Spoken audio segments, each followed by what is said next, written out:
मैकबरी Alice syrup मुख्य रूप से कफ वाली खांसी के लिए उपयोग की जाती है। इसमें 3 दवाइयां होती हैं।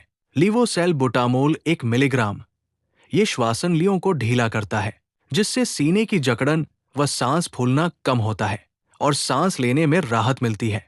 एम्ब्रोक्सोल 30 मिलीग्राम गाढ़े, ये कफ को पतला करता है।